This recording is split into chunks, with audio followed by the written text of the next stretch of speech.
where you're from, and do you have any titles in your community? Yeah, my name is William Jones. I'm from the Pacheedaht First Nation in Port Renfrew here.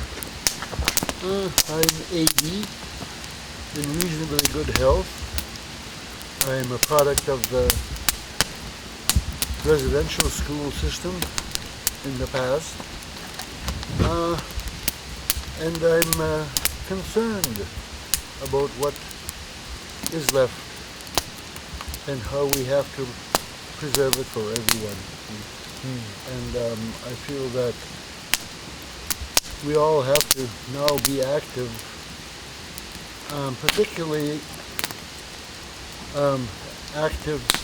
actively addressing the government in our actions, that we do in fact want something saved, and that the government doesn't seem all that interested, in particular in the latest plan, as the government calls it, or I feel that they are vague and never gave any specifics of where and how logging will be done. So that's sort of a vague PR promise for an election. That's what and it's difficult to be detached about this emotional thing, because our forests are in fact a part of all human experience. We are tied and product of a forest somewhere, and it has always been messaging us, saying that we have to, in fact, be friends with it. And we are now, well, I kind of think we're just having to deal with the remnants of the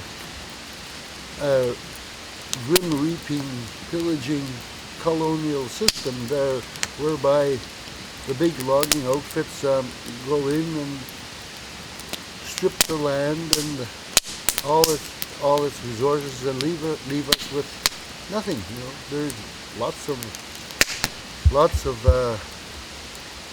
places that have been logged and abandoned. Like in Port Renfrew here, there's probably about half a dozen different logging camps where they move in, log it for 10, 15 years, move out. And so there is no real nurturing or caring for the forest. Logging companies are, well, that's their motto. Like they post, here today, gone tomorrow. And that has always been their case, even though companies say that they are in fact nurturing or doing a forest plan of harvesting and that, but that seems to be lip service that I've been hearing since about 1963.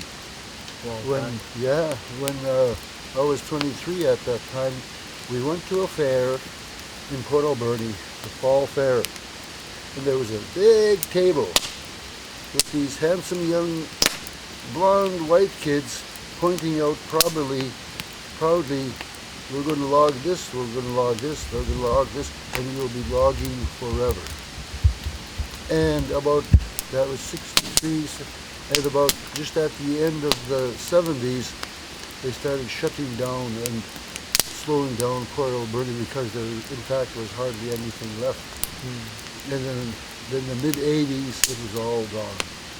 So I think the same thing happened to Port Renfrew here also, in that big outfits grim reaped in my lifetime, for about 30 years, I think, and sold it to smaller operators and let them fight over the leftovers.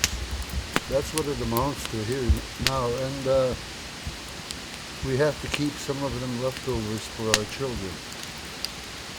There's all these people here that care and spend their free time and their money, trying to address these operators who come here to check on us and they seem to try to monitor us and try to steer us away without any hard feelings. But well, they're the messengers, and I know personally the man who had just talked to us, and he seemed reluctant to address me. You know, he said, "Hi, Bill, you're here too, hey?" I said, "Yep." And so it's a sad thing that logging outfits seem to like to give guilt trip to people who care for the forest. They will put locals into an area to be visible to us people who are trying to protect the forest, and that is specifically to create local community conflict. And these tactics are old hat. It's reminiscent of my young days, where the big logging companies used to actually encourage their employees to fight against each other. You know, we would first they would hire one type of man and then have First Nations there, and the First Nations were usually the catcher of all the rough stuff, and we had to bear with that, and it disturbed our family system, which the company didn't care. We have some wild stories of, particularly in our lower camp in Port Renfrew there, where they did hire some of these very wild men who are very racist, and they would keep them there, even though one guy sawed his back door out with a power saw 4 times in 1 month, and he was kept, you know. So that message the companies gave to their employees, that you be desensitized and to not worry about the forest or the economy or ecology. You're going to be logging forever, you know. And let me ask you a question about that comes up very often when people are talking about the relationship between different communities and the economy around foresting, because that's quite strong.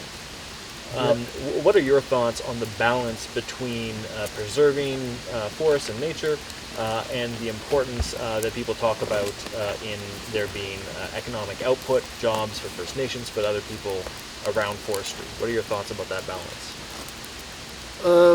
I think that's a government problem. Our governments, I think, are lazy and lethargic. They will only do what they have to do. And right now they're, what do they call it? When you go up to a government and, I forgot what the word is for it. Anyway, they go to the Parliament building and they get persuaded to do what the company wants them to do. And I feel that that is the way government has been caving into logging business interests and not addressing building of a diversification in the forest industry, where it could be used in a lot of different ways that are helpful in growing the forest, and we completely neglect that area. There are a few places probably that are, you know, having parks and forests for hiking and that, but they seem to be more PR things and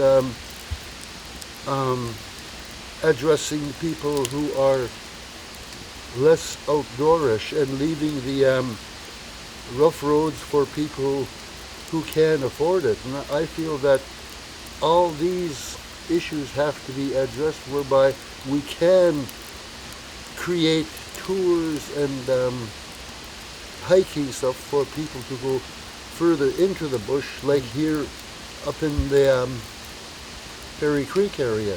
Right. Which Well, is, I wanted to ask you about the Fairy Creek area. That's what everyone's here for. They're all protecting. Can you tell me a little bit about your relationship with this forest, this valley, this land? it's kind of a long story that my grandfather implored me to do all my life, or tried to persuade me to do, is not to go up to the forest, but only to pray and meditate. And we did that partially, or just intermittently, all our lives.